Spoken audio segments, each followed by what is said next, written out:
প্রদেশ কংগ্রেসের নতুন সভাপতি হতে চলেছেন শুভঙ্কর সরকার। গতকাল রাতেই এআইসিসির তরফ থেকে প্রেস বিজ্ঞপ্তি দিয়ে নতুন সভাপতির নাম ঘোষণা করা হয়। প্রাক্তন সভাপতি অধীর চৌধুরীর জায়গায় শুভঙ্কর সরকারকে প্রদেশ কংগ্রেসের দায়িত্ব দেওয়া হয়েছে।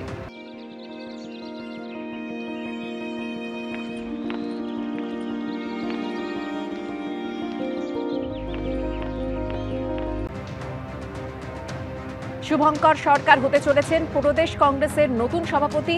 শনিবার রাতে এআইসিসির তরফ থেকে প্রেস বিজ্ঞপ্তি জারি করা হয়, যেখানে নতুন সভাপতি হিসেবে শুভঙ্কর সরকারের নাম ঘোষণা করা হয়েছে।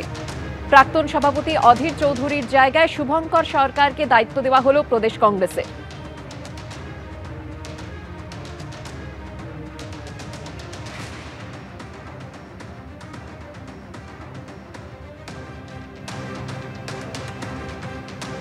সেই প্রেস বিজ্ঞপ্তি আপনারা দেখতে পাচ্ছেন। শনিবার রাতে এআইসিসির তরফ থেকে এই প্রেস বিজ্ঞপ্তি জারি করা হয়েছে, যেখানে শুভঙ্কর সরকারের নাম নতুন প্রদেশ কংগ্রেস সভাপতি হিসেবে ঘোষণা করা হয়।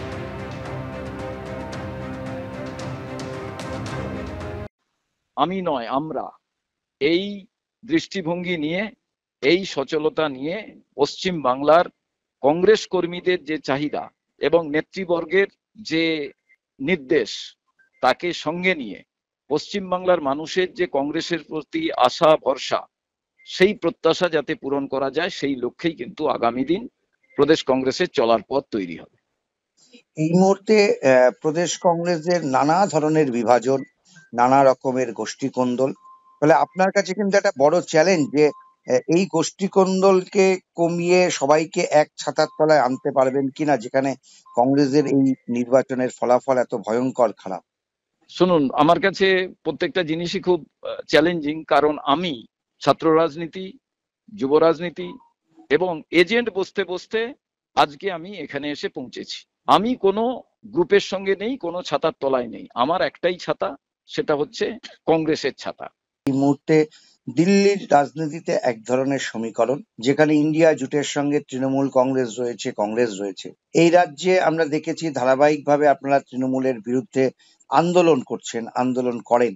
ফলে এরকম একটা জায়গায় দাঁড়িয়ে আগামী দিনে কোন পথটা, আপোষ না সংগ্রাম, কোন পথটা বেছে নেবেন?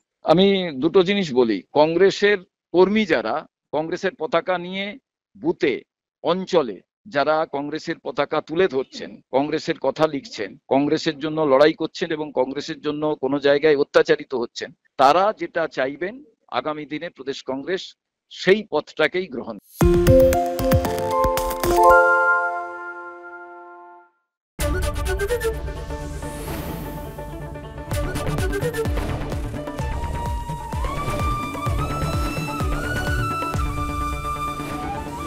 এবিপি আনন্দ, এগিয়ে থাকে, এগিয়ে রাখে।